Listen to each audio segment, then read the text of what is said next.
Kindly subscribe to the Big Daddy Football Corner YouTube channel. Just click subscribe because the content that's coming out, guys, it is crazy. You know, guys, Orlando Pirates once again coming out of Algeria alive. And this is the post-match tactical analysis and breakdown, you know, of the Orlando Pirates versus MC Alger game played in Algeria, you know, and Orlando Pirates coming out victorious with a 1-0 from that game, goal scored by Mohau Nkota.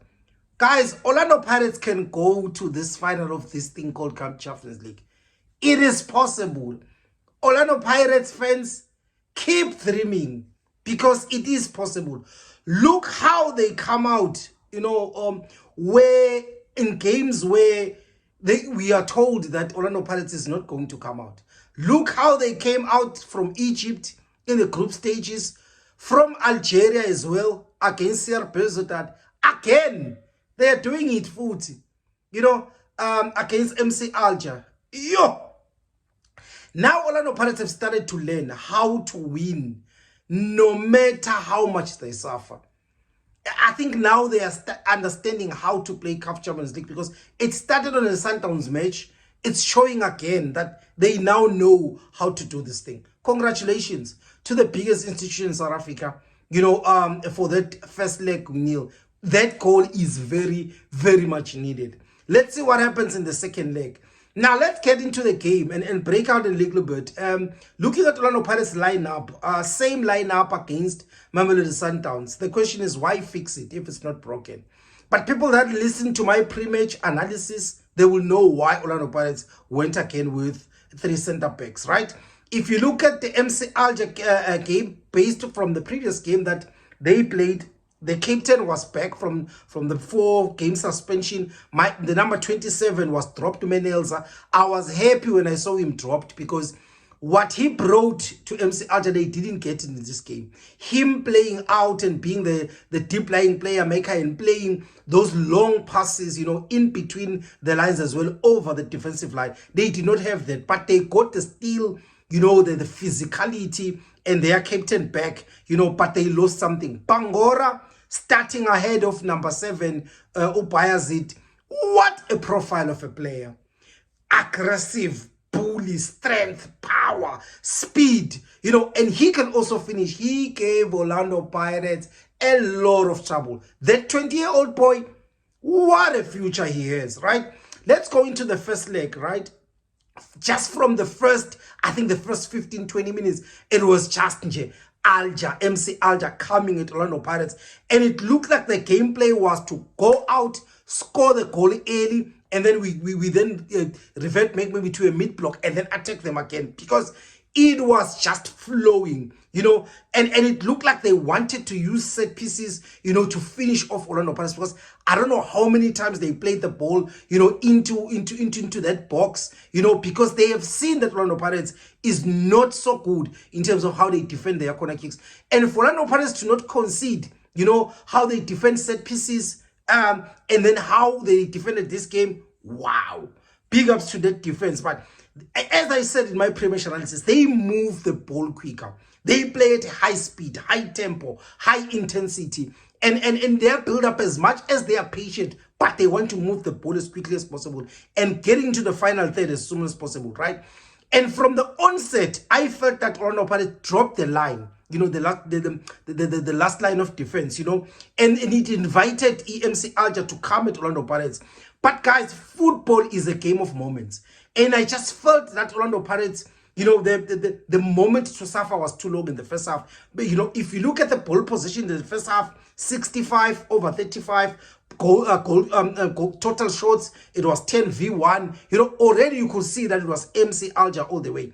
But what impressed me in the first half, something that I picked up, I was very impressed by how Orlando Pirates were building up. Their build-up scheme has really improved. I think you see against Sundowns that we dropped to Smisi into that central midfield during our build-up. We also have the goalkeeper starting play and making the first pass, because him doing that, playing the first pass, obviously then the press itself, you can't do it directional press in that instance. It also opens up Emma lanes from Ushayini, because all around, in his right and left, he's got options. Even if you press those two, you also have got the wing backs, closer at the tip of the corner, staying there. So you've got a lot of option passes, left and right. You could also play over the defensive line or the press. Also having the right and left and right coming closer. Also, you are also inviting them to press you, and then you can play the ball over, and then attack them on transition. But yeah, for me, I was very interesting to see the Orlando Pirates build up, right?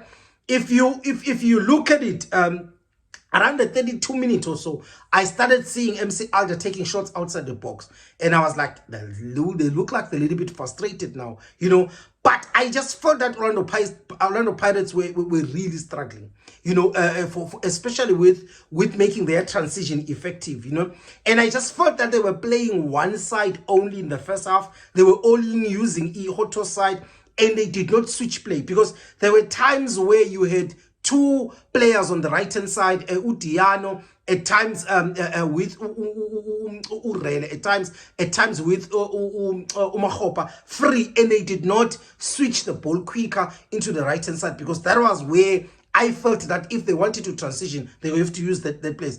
They used that side to play. Also, MC Alger's rest defense, as much as there was not much threat, but they looked very comfortable. I was very happy about the rest defense. I was worried when I looked at the last game, because they would play with the 2-2, but they fixed it. They brought their captain back, and they were playing that 3-1 rest defense. And if you look at it, Orlando Pirates always had numerical inferiority whenever they tried to break out in transition. There was always 3v1, at times 4v2 situations in that. I also felt that the distance between the last defensive line and the first line of pressure, from Orlando Pirates, it was just too wide. It was just, at times it was too wide that when you try to transition, there were not enough players around those particular players, right? So it made difficult for Orlando Pirates to break out, right?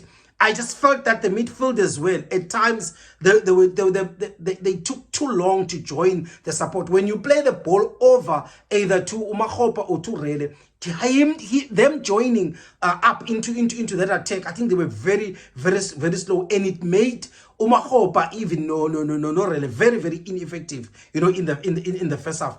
Right, and I think in the last 10 minutes, I think that's where Orlando Pirates came back. Also the height of the defensive line, they adjusted a little bit. Orlando Pirates looked a little bit better in the last 5 minutes, even though I felt at times that they might be caught, when balls are played over the defensive line. But it looked like Orlando Pirates had a plan, because they will look, all the line was also looking at the ball. And as soon as the ball is dropped, they dropped a little bit and dropped the line. Also, Shaheen helped a lot, because he was always coming out in those situations. Second half, I thought right in the second half, Orlando Pirates, Jose was going to bring Nkota, because against Sundowns, we suffered the same thing, because we did not have an outlet.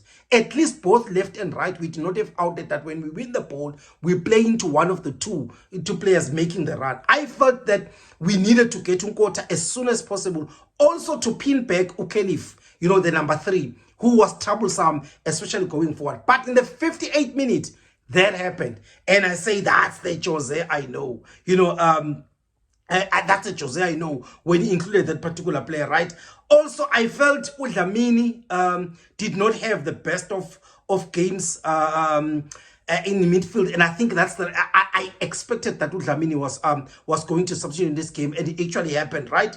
Also, there was a switch in the build-up play that I saw from Orlando Pirates, where it was more of a staggered centre-back, where it was Shaheen and one centre-back, then the other centre-back was in front of him, and I just look at that switch. But then, because the camera at times will be looking somewhere else and there's a ball played. And then all of a sudden, there was a mistake that they made, and I wanted to see exactly what actually happened in that particular part. That switch of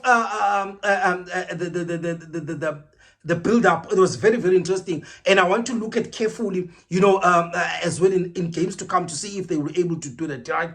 So it was very, very interesting into that. Also, what I was also very impressed about was how switch on the Orlando Pirates players were. Because in the game against Belzodat, we were caught when they were playing a corner. They played a very quick corner while we were still organizing. But this time around, they tried to do that, and two players aggressively went and pressed those particular players and did not play that ball. And I was like, you are switched on, boys, right?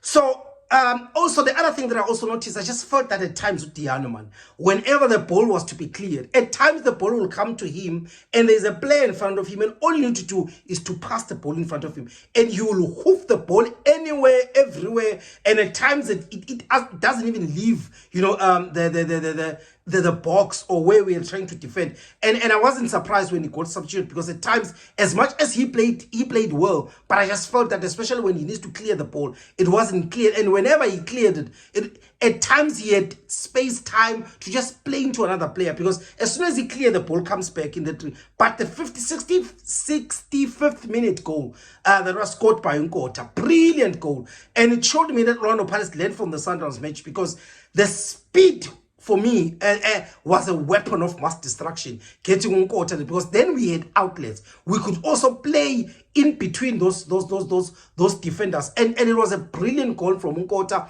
how he ran and how he physically, while they were trying, to shield him from the ball, he was brave enough. He did not fall, for a penalty, and then he scored the goal. Brilliant. But then the other thing, I was very mad at Ndlondo, guys.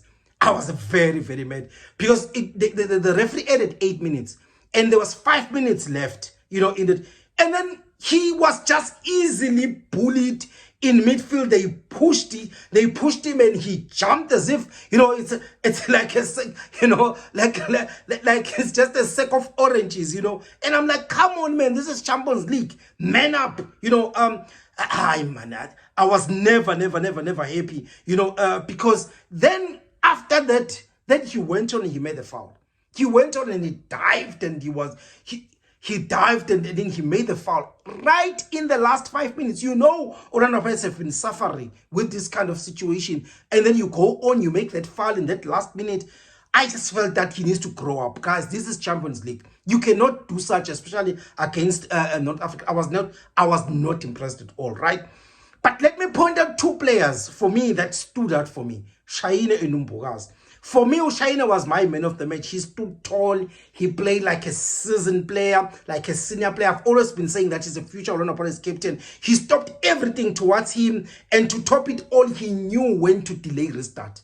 What a player. Then Umbogazi, what a warrior, guys. Whenever you need to go to El Berkeley, you need to bring Umbogazi.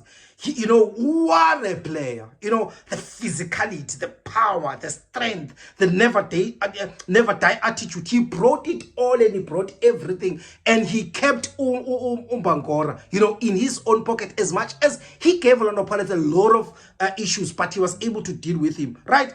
So, but finally, again, Orlando Pirates won, the game. And big ups to Juillet for winning this game for Orlando Pirates. Because for me, 2 key subs that happened in that particular game, or let me say 3, key subs that won Orlando Pirates. But the 2 main one was getting Nkota early, was also getting Umosele early. Because when he got in, he brought stability, he brought the bite into midfield, the physicality, the comfort, into midfield. And when Nkota came in, he provided us the outlet and power, the speed, on the right-hand side. This is what Juillet did not do against Mamelodi Sundowns early enough. And this game, he corrected that. Congratulations to Orlando Pirates. Perfect. If there's anything that I left, please let me know. Like, comment, share the link of this YouTube, and also subscribe in the YouTube channel. Danko Bafeto.